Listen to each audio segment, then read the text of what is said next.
ओम शांति। आज 24/4/2021 की बाबा की मीठी मुरली है। बाबा कहते हैं, मीठे बच्चे, अभी तुम ऐसी दुनिया के मालिक बनते हो जहाँ कोई हद नहीं।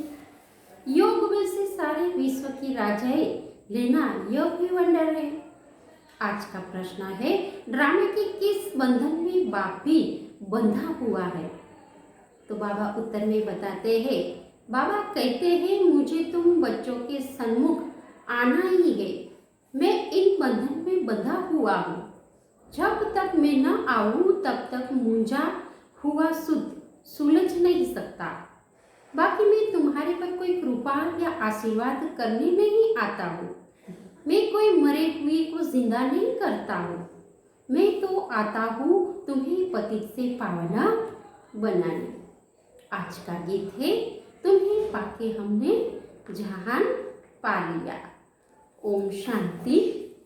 गीत के अक्षर सुन करके तुम बच्चों के रोमांच खड़े होने चाहिए, क्योंकि सन्मुख बैठे हैं सारी दुनिया में भल कितने भी विद्वान पंडित आचार्य है।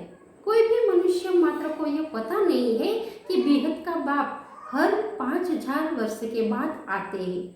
बच्चे ही जानते हैं। बच्चे कहते भी हैं, जैसा हो वैसा हो तुम्हारा हो, है ना। बाबा कहते हैं, कोई भी, है ना, किसी को भी पता नहीं कि भगवान हर 5000 वर्ष के पहले इस धरती पे आते हैं। बाप भी ऐसे कहते हैं, जैसे हो वैसे हो, मेरे बच्चे हो, तुम भी जानते हो वह सब आत्माओं का बाप है। सब पुकारते हैं। बाप समझाते हैं, देखो रावण का कितना परछाया है। एक भी समझ नहीं सकते हैं कि जिसको हम परम पिता परमात्मा कहते हैं, फिर तो पिता कहने से खुशी क्यों नहीं होती।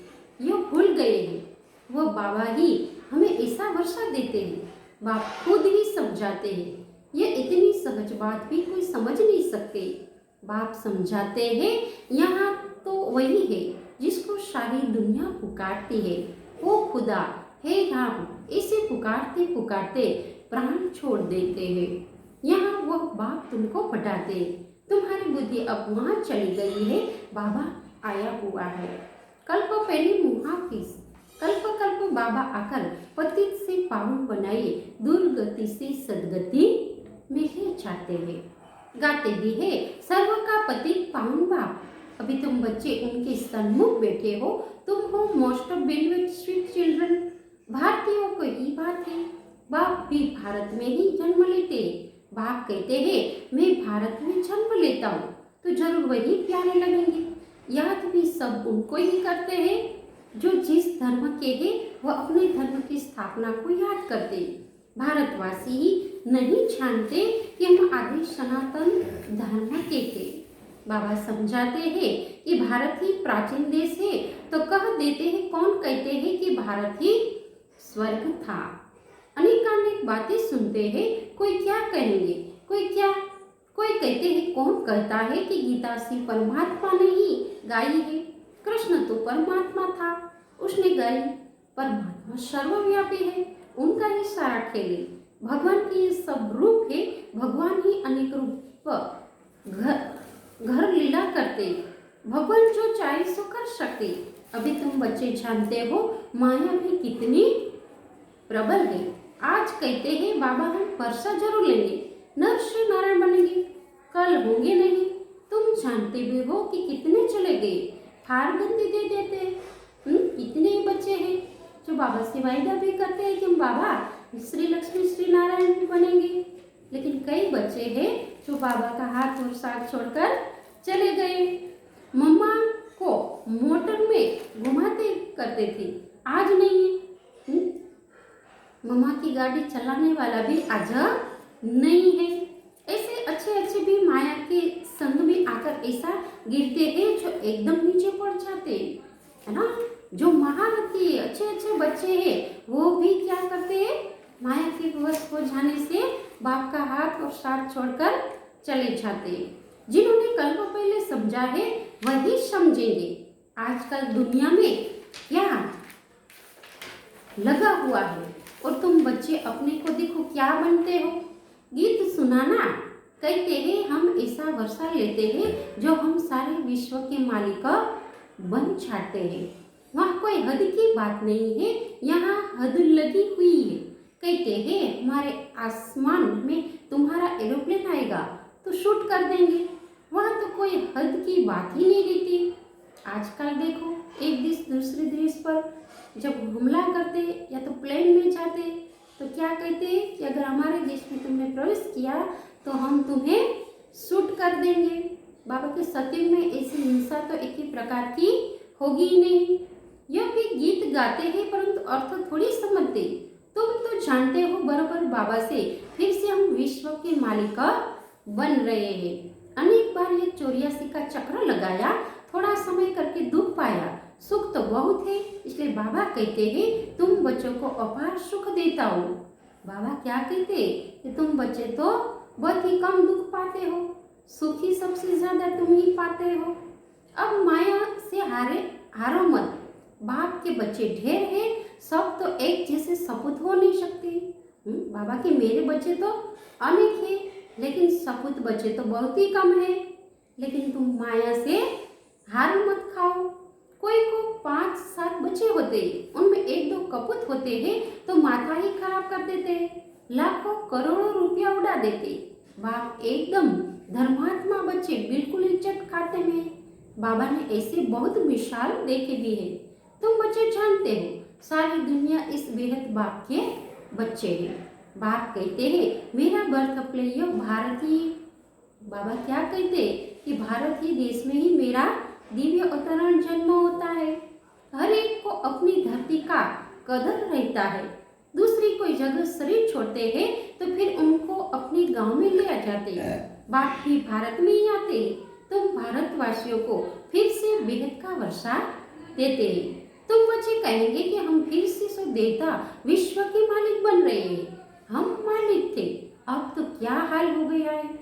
हम ही विश्व के मालिक थे और हम ही आज कैसे बन गए, कहां से कहां आकर पड़े हैं। 84 जन्म भोगते भोगते यह हाल हुआ है। ड्रामा को तो समझना है ना। इसको कहा जाता है हार और जीत का खेल। भारत का ही यह खेल है, इसमें तुम्हारा भी पार्ट है। तुम ब्राह्मणों का सबसे ऊंचे उच्च पार्ट है। इस ड्रामे में तुम सारे विश्व के मालिक बनते हो, बहुत सुख भोगते हो। तुम्हारे जितना सुख और कोई भोग नहीं सकता है, नाम ही है स्वर्ग। बाबा कहते हैं तुम ही बच्चे सबसे ज्यादा सुख भोगते हो। यह है नर्क, यहाँ के सुख काग विष्ठा के समान है। स्वर्ग में तो अपरंपार सुख है और इस कलयुगी दुनिया में बाबा कहते नर्क में अपरंपार भी दुख है। आज लखपति है, दूसरे जन्म में क्या बनेंगे कुछ पता थोड़ी है। यह है ही पाप आत्माओं की दुनिया, सतयुग है पुण्य आत्मा की दुनिया। तुम पुण्य आत्मा बन रहे हो तो कभी भी पाप नहीं करना चाहिए। बाबा क्या कहते हैं हम बच्चों को स्मृति दिलाते कि तुम कोई भी पाप नहीं कर सकते हो, हमेशा बाबा से सीधा चलना चाहिए। बाप कहते हैं मेरे साथ धर्मराज सदैव ही है। द्वापर से लेकर सतयुग त्रेता में मेरे साथ धर्मराज नहीं रहता है। द्वापर से तुम मेरे अर्थ दान पुण्य करते आ रहे हो, ईश्वर अर्पण करते हैं ना। गीता में श्री कृष्ण का नाम डालने से लिखा दिया है श्री कृष्ण अर्पणम। रिटर्न देने वाला तो एक बाप ही है, इसलिए श्री कृष्ण अर्पणम कहना रोंग है, इसलिए अर्पण करना ठीक है। श्री गणेश अर्पण करने से कुछ भी मिलेगा नहीं, फिर भी भावना का कुछ न कुछ देता आया हूँ सबको। मुझे तो कोई जानता ही नहीं, अभी तुम बच्चे ही जानते हो। हम सब कुछ श्री बाबा को समर्पण कर रहे हैं। बाबा भी कहते हैं कि हम आए हैं आपको 21 जन्म का वर्षा देने के लिए। आज तक हमने जो भी दान पुण्य किए हुए है ना, उसका फल तो बाबा ही देता है और कोई दूसरा कोई फल दे नहीं सकता है। अब ये है ही उतरती कला। रावण राज्य में जो भी दान पुण्य आदि करते हैं पाप आत्मा को ही देते, कला उतरती जाती, करके कुछ मिलता भी नहीं है तो भी अल्पकाल के लिए। अब तो तुमको 21 जन्म के लिए मिलता है। बाबा बाबा के आज तक जो भी दान पुण्य किया उससे हमें कोई प्राप्ति नहीं हुई है, लेकिन जो बाबा के यज्ञ में बाबा की श्रीमत पर चलने से जो भी हम दान पुण्य करते उससे हमारा 21 जन्म का प्रारब्ध प्राप्त होता है। उनको कहते हैं राम राज्य, है ना, संपूर्ण राम राज्य, जहाँ हमारे आत्मा को संपूर्ण सुख और शांति प्राप्ति होती। ऐसे नहीं कहेंगे वहाँ ईश्वर का राज्य है, राज्य तो देव देवी और देवताओं का है। बाप कहते हैं मैं राज्य नहीं करता हूँ, तुम्हारा जो आदि सनातन देवी देवता धर्म था जो अब प्रायलोप है सो अभी फिर से स्थापना हो रहा है। बाबा क्या कहते कि तुम्हारा जो धर्म है आदि सनातन देवी देवता धर्म जो तुम्हारी आत्मा को संपूर्ण सुख देने वाला धर्म था वो सत्युगी दुनिया में होगा। बाबा के अभी वो आदि सनातन देवी देवता धर्म स्थापना हो रहा है। बाप तो कल्याणकारी है ही, उनको कहा जाता है सच्चा बाबा, है ना। परमात्मा तो क्या है, कल्याणकारी है, वही एक सच्चा हमारा पिता है।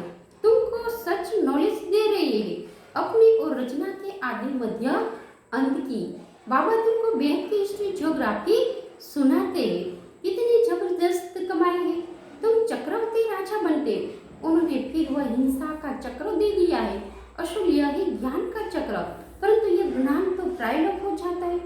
बाबा ने बताया कि वो स्थूल चक्र नहीं है, लेकिन इस सृष्टि चक्र का जो चक्र है जो हम 84 जन्म कैसे लेते उसकी स्मृति बाबा हमें दिलाते। तुम्हारे ये मुख्य चित्र है, एक तरफ त्रिमूर्ति दूसरी तरफ झाड़ और चक्र। बाबा ने समझाया है कि शास्त्रों में तो कल्प की आयु लाखों वर्ष कर दी है, सारा शुद्ध ही मुंजा हुआ है? सारे कल्प की आयु तो बहुत बड़ी कर दी है, बाबा ने बताया है। बाप के सिवाय और की शुद्ध सुलझ नहीं सकता है, बाप सन्मुख खुद आए, कहते हैं मुझे ड्रामा अनुसार आना ही पड़ता है, मैं इस ड्रामा में बंधा हुआ हूँ। बाबा ने कहा कि मैं भी ड्रामा में बंधा हुआ हूँ, मुझे भी इस धरती पर आना पड़ता है। यह हो नहीं सकता कि मैं आऊँ ही नहीं, ऐसे भी नहीं कि आकर मरे हुए की जिंदा करूं या कोई की बीमारी से छुड़ा दूं। बहुत बच्चे कहते बाबा हमारे पर कृपा करो, लेकिन यह कृपा आदि की बात नहीं। बाबा क्या कहते, मेरा तो काम ही है, जब मैं दिव्य अवतरण भारत भूमि में करता हूँ तो मैं इस आत्माओं को पतित से पावन बनाने का कार्य करता हूँ। मैं किसी की बीमारी दूर नहीं करता, मैं किसी पर कृपा नहीं करता हूँ, मैं तो पतित से पावन बनाने वाला पतित पावन बाप हूँ तुम्हारा। कहते हैं मुझे ड्रामा अनुसार आना ही पड़ता है, मैं इस ड्रामे में बंधा हुआ हूँ।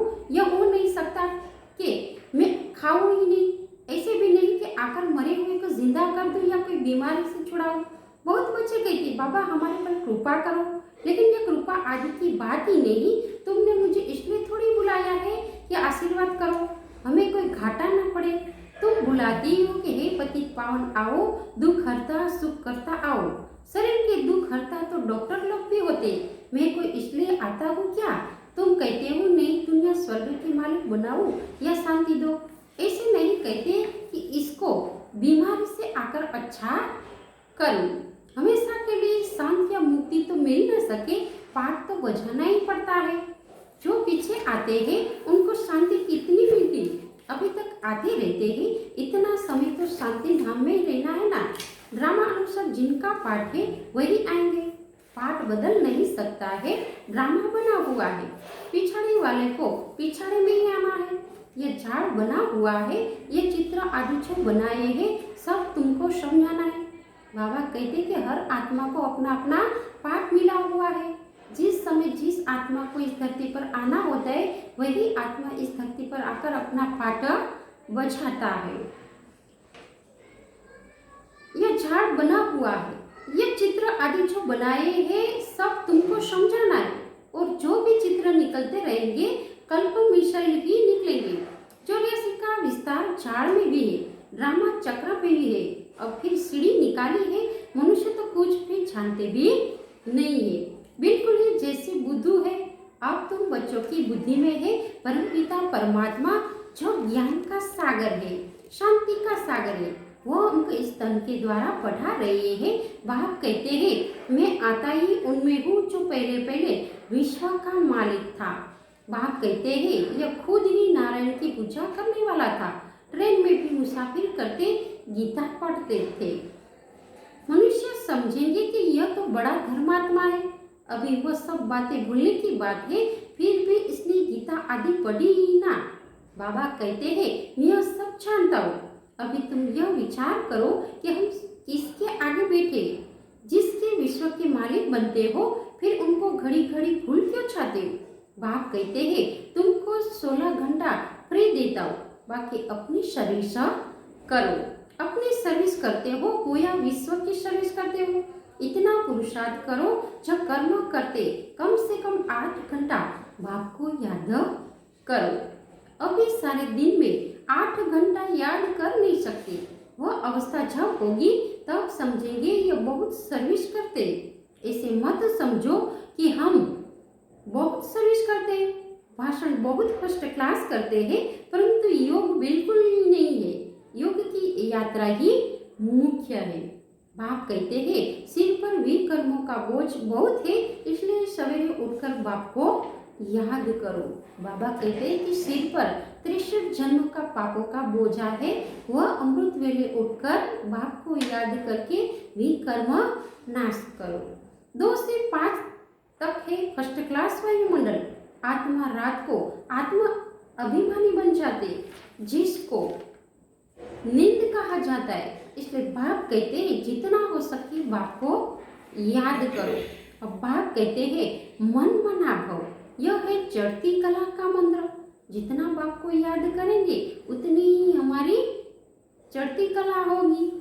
अच्छा, मीठे मीठे सिके लथे बच्चों प्रति माता पिता बाप दादा का याद प्यार और गुड मॉर्निंग। रूहानी बाप की रूहानी बच्चों को नमस्ते। हम रूहानी बच्चों की रूहानी बाप दादा को याद प्यार गुड मॉर्निंग नमस्ते नमस्ते नमस्ते। सदा रहो हंसते बनो फरिश्ते, चलो परम धाम के रास्ते हंसते हंसते। धारणा के लिए मुख्य सार छे, पहली पोज छे बाप से सीधा और सच्चा होकर चलना है। कल्याणकारी बाप के बच्चे हैं, इसलिए सर्व का कल्याण करना है, सपूत बनना है। दूसरी पॉइंट है कर्म करते भी कम से कम 8 घंटा याद में जरूर रहना है। याद ही मुख्य है, इससे ही विकर्मों का बोझा उतरना है। आज का वरदान है पुरुषार्थ शब्द को अर्थात रीति से यूज कर सदा आगे बढ़ने वाले श्रेष्ठ पुरुषार्थी भव। कई बार पुरुषार्थी शब्द भी हार खाने में या असफलता प्राप्त होने में अच्छे ढाल बन जाते हैं। जब कोई भी गलती होती है तो कह देते हैं कि हम तो अभी पुरुषार्थी, लेकिन अर्थात पुरुषार्थी कभी हार नहीं खा सकते, क्योंकि पुरुषार्थ शब्द का अर्थात अर्थ ही स्वयं को पुरुष अर्थात आत्मा समझकर चलना है। ऐसे आत्मिक स्थिति में रहने वाले पुरुषार्थी तो सदैव मंजिल को सामने रखते हुए चलते हैं, वे कभी रुकते नहीं है, हिम्मत उल्लास छोड़ते भी नहीं है। आज का स्लोगन है मास्टर सर्वशक्तिमान की स्मृति में रहो, यह स्मृति ही मालिकपन की स्मृति दिलाती है। ओम शांति।